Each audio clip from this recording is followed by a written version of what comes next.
Di lamang si dating Senadora Leila de Lima ang nakinabang sa desisyon ng Muntinlupa RTC na payagan siyang makapagpiyansa.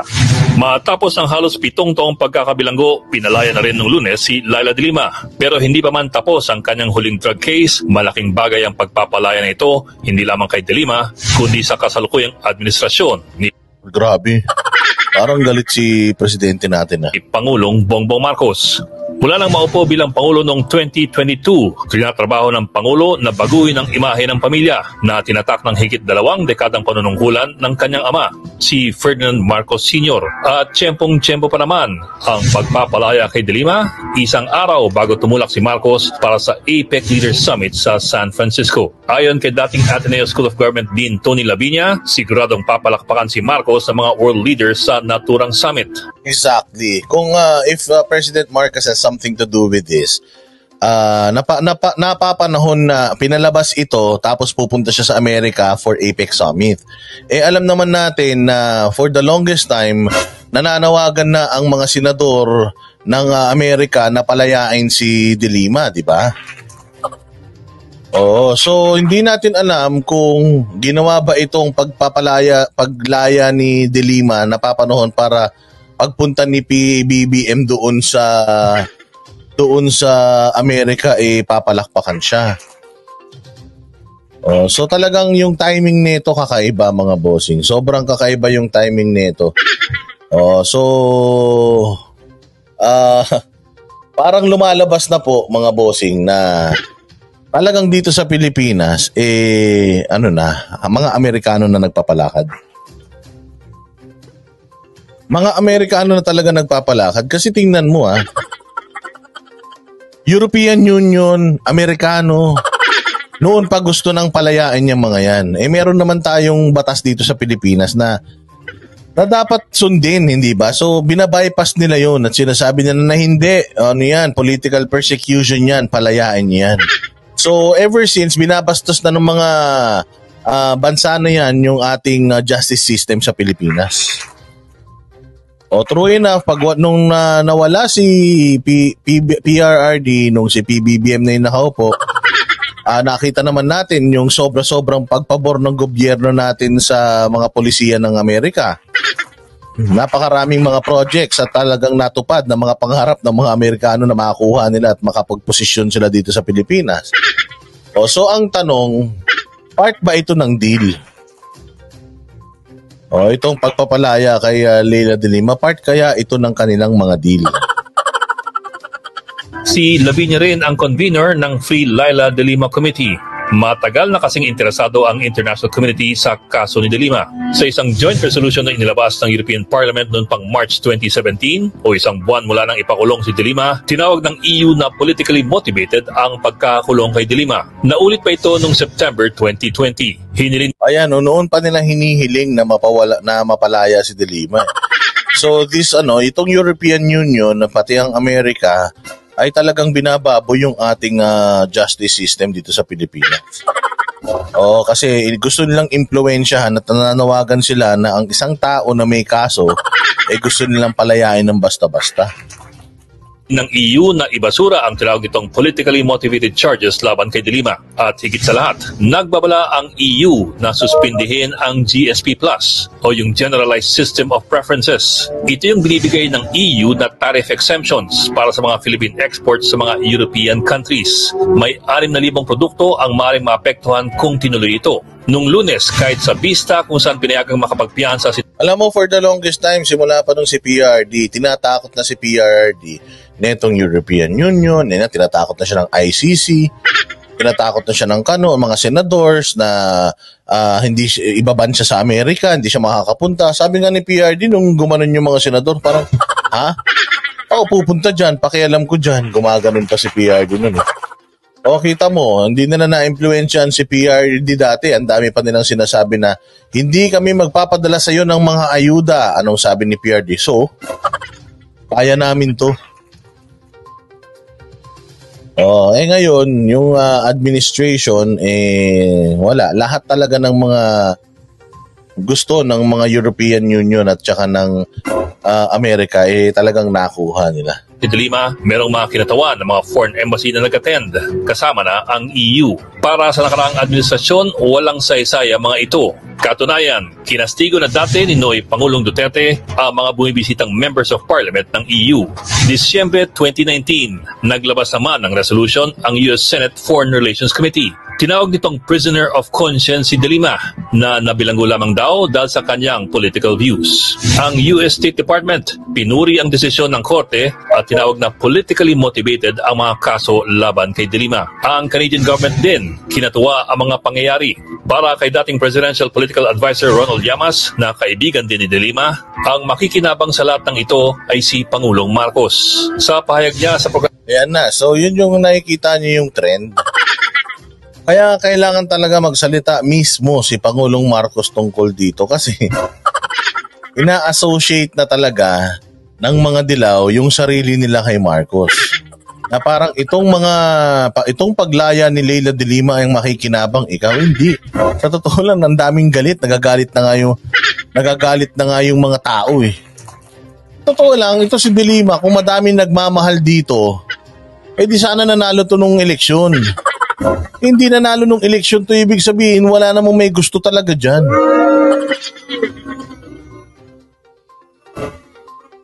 Mantakin mo na ipanalo nila si Risa Ontiveros eh. Di ba? Ilan lang yung mga dilawan na pumasok. Itong mga dilawan, hindi nga nila ibinoto yung mismong mga dilawan ng mga senador nila eh. O kaya paano natin sasabihin na napakalaki ng epekto dito sa bayan natin? Babe Sir Keza, thank you very much sa iyong generosity. Maraming salamat sa pambili ng salabat. Mabuhay ka at mag-ingat ka lagi dyan sa Singapore. So ngayon, ang ginagawa nila is talagang sinisira nila, idinidikit nila yung maduming mga pangalan nila kay Marcos para lalong magalit yung mga tao kay Marcos. At pag nagalit ang tao kay Marcos, di hihina ang mga Marcos. Tapos ang media binabanatan ng mga Duterte kesyo yung kanilang partido humihina na o di parang lumalabas na maririnig ng mga tao sa mga liblib na lugar na ayaw na ng tao kay PRD. Tapos kampi na ng dilaw ang mga pula. So mababasag yung pula at saka yung band or unity ng pulahan at saka ng mga ng loyalista at saka ng mga DDS. Kailangan talaga nilang mabasag yun para sabi nga nila medyo lumabnaw ng bahagya.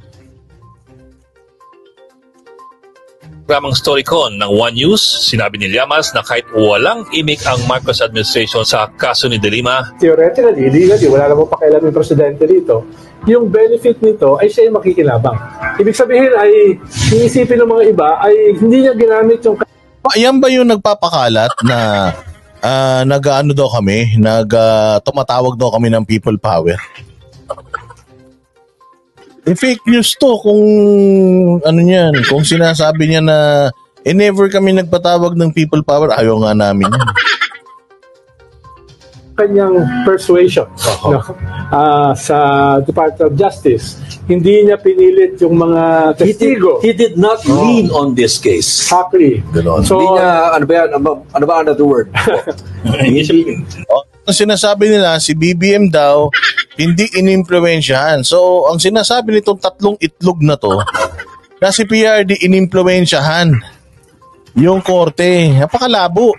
Sabi ko nga sa inyo, kayong tatlong itlog na mga bugok, kung totoo yung sinasabi ninyo na si Duterte ay pinipolitical persecute yung mga or political persecution yung mga kalaban niya, mas malala bumanat si Trillanes sa kanya, malaya pa naman yung tarantado. Hanggang ngayon naman malaya pa si Trillanes. Ang dami rin namang mga pwedeng ikaso kay Trillanes sa lahat ng mga pinagsasabi niya sa presidente. Maraming pwedeng ikaso sa kanya. Pero asa si Trillanes? Ayan, hanggang ngayon kumakahol pa rin. Hindi ba? So kung totoo na si PRD pinupolitika yung mga kalaban niya, hindi sana hindi lang si De Lima yung nakakulong. Sana nakakulong din si Risa Ontiveros. Nakakulong din sana si Drilon. Nakakulong na din sana si Trillanes. nakakulong na sana si Gordon. O nakakulong na sana si Coco Pimentel. Pero hindi. Hindi nakikialam ang PRRD dyan sa kaso na yan ni De Lima. O kasi malaki ang paniniwala ng Department of Justice noon na matibay yung ebidensya nila. O hindi ba? O kaya sa totoo lang, hindi ko maintindihan kung saan nanggagaling yung analysis nila na pinakialaman or inimpluwensyahan ni PRRD yung korte or yung mga prosecutors nung na humawak ng kaso ni De Lima. Maaring pro Duterte sila, pero anong proof ninyo na talagang nakialam si PRRD? So ang sinasabi nila, si PRD nakialam, si Marcos hindi nakialam. So ano yun? Meron talaga kayong alyansa? Pressure, no? Walang so pressure. that's not lost on the international community. Pero higit sa lahat, ano ang magiging epekto nito sa relasyon ng Marcos administration at sa mga grupong dati ay kalaban nila sa politika, ang mga matagal na tinawag na dilawan? Lalong mas malaking tanong yan, ngayong tila nagkakaroon ng girian sa pagitan ng mga kaalyado ni Marcos at ni dating Pangulong Rodrigo Duterte. Maapektuhan nito tremendously yung ating... Ayan, tinan mo. Ang analysis nila is merong problema ang mga Marcos and Duterte. Hindi. Hindi ko alam bakit ganun ang ang basa nila sa sitwasyon. Kasimple-simple ng ginawa ng presidente. Binanatan niya yung mga bumabanat sa anak niya. Sino ba bumabanat sa anak niya? Yung Makabayan Black. Yun lang ang binanatan ni PRD, Makabayan Black, in-expose niya, ganito, ganyan, at ang Congress ay mga kurakot, parang ganoon ang sinasabi ni PRD. So, paano natin naidikit yung pagsasalita ni PRD against sa Makabayan Black at komunista kay Marcos? Wala ngang masamang sinasabi si PRD kay Marcos. Si Amy nga, dinidikit pa niya yung sarili niya sa mga Duterte. So bakit ipinipilit ng media na ang mga Marcos at ang mga Duterte ay mayroong hidwaan? Hindi naman una sa lahat Marcos si Romualdez. Romualdez is a Romualdez. Nadikit lang siya sa mga Marcos dahil kay Imelda. Pero hindi siya Marcos. So dahil ba pinsan siya ng mga Marcos, Marcos na siya. At yun ang analysis nila na napabasag na yung samahan dahil mayroong hidwaan. Paano may hidwaan? Hindi naman inamin ni Marcos Sr. ay ni Marcos Jr. na may hidwaan sila. Sinabi naman ni Romualdez na intact pa din sila at umaasa siya na magkakaayos-ayos sila. Sinabi din naman ni Amy na susuportahan niya. So talagang alam mo tong mga media, they're just putting information or things in our mind na uulit-ulitin nila para magmukhang totoo. Sabi nga ni Bright Naya, totoo yan, hindi analysis ang ginagawa nila, mind conditioning. So yung mga nagsisi tinan mo yung mga nagsisi kay Marcos na medyo nasa gitna, tinatry nilang makuha yun for saying na si Duterte mahina na yan. Si La Marcos, mahina na yan. Yun yung gusto nilang mawin at talagang nagpapalakas ngayon at nagpo-propaganda na naman sila. Political dynamics, di ba? Yung it will help define the political alignments and realignments. Para naman kay Lavinia, wala namang napagkasunduan sa pagitan ni De Lima at ni Marcos. Saan patungo ito? Ayon kay Llamas, wala pang makakapagsabi. Marami pang bagahe ng nakaraan na kailangang tuunan ng pansin. Pero sa politika, walang imposible. If the government play their cards right, pwede nilang i-harness yan. Pwede nilang harness. Tingin ko. Ayan, so yun ang pinoposisyon nila na ang gobyerno kailangan samantalahin itong mga pagkakataon na to dahil si Leila de Lima ang magsasalba ng pangit na reputasyon nila ngayon. Laya na ba yan? Wala na ba? Tapos na ba yung kaso niyan? Ito ay malaking possibility yung sinasabi mo. No? Na yan ay ma-harness o makuha yung suporta. No? Lalo na, yung mortal na kaaway ni Laila ay pinopose yung sarili niya as the opposition. The next opposition. Di ba? So, ganun ang target nilang gawin. Ang target nilang gawin, mga bossing, is pag-awayin ang Marcos at Duterte, pahinain, mag-away yung mga loyalista at saka yung mga DDS, magbanggaan. Kasi